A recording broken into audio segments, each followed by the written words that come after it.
Welcome back to Bat Fridays here on One Comic Book a Day, where we're covering Batman number 7, Volume 1, the first story, Wanted Practical Jokers. Yes, the Joker has survived once again his great fall that should have killed him. This is like the third or fourth time, and we're only on the 7th issue of Batman. So after Robin asks if Bruce actually believes the Joker is dead, the Joker is back with wanting impractical jokers, or pranksters. He has an ad in the paper, and a bunch of practical jokesters show up, and then he frames them for crimes, so they have to do whatever he says. They seem pretty upset about this, and then they seem really into the actual crimes. And what's really fascinating about these crimes is they're practical jokes that escalate incredibly quickly. In one page, we start off with a guy taking a shower where his valves have been changed, so instead of a cold shower, I guess he wanted to take a cold shower, he got a scalding hot shower. And by the end of the page, trains are crashing into each other because they're switching tracks on these trains. It escalated quickly, and they seemed super into it. These guys were upset about being framed into joining the Joker. So the Joker is causing chaos, something he's actually very good at, and this is all to lead Batman off the trail of him stealing a jewel.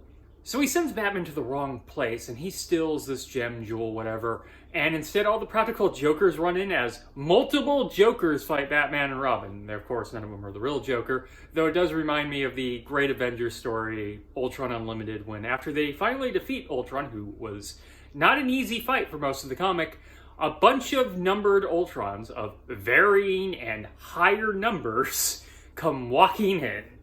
I'm just saying this story could have been called Joker Unlimited.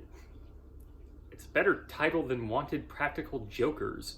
The Joker doesn't get away with this because, well, he turns into the Riddler for a second. Of course, the Riddler doesn't exist, so the Joker can take whatever elements he wants from the Riddler and asks Batman a riddle that gives him a hint to his next crime. When is a Duke not a Duke?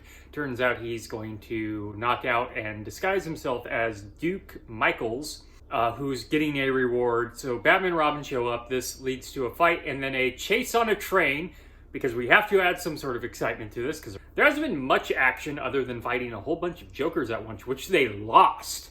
None of these practical Jokers know any sort of fight training, but man, did they beat Batman and Robin.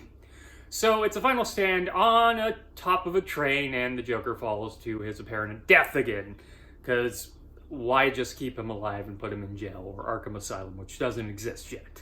Like, I don't hate this story. It is arguably fine for what it is. It's just not particularly very entertaining.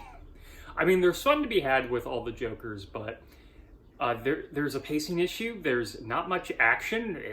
That we have to actually just throw a climax on a train that doesn't even make sense. Like, that train comes out of nowhere, unless we count those trains crashing into each other at the beginning. But the Joker can do so much better. Once again, I'm just looking forward to when we get to stories that can be multiple issues, so we don't have to, like, rush things, like the practical Jokers falling in love with killing people within 5 panels. Okay, that is it from Batman number 7, The Impractical Jokers. If you enjoyed this video, please like and subscribe. I do this Monday through Friday, but Mondays and Thursdays I cover a Superman story in either Superman or Action Comics. And please join me next time, same Bat Day, same comic book channel. Have a great day.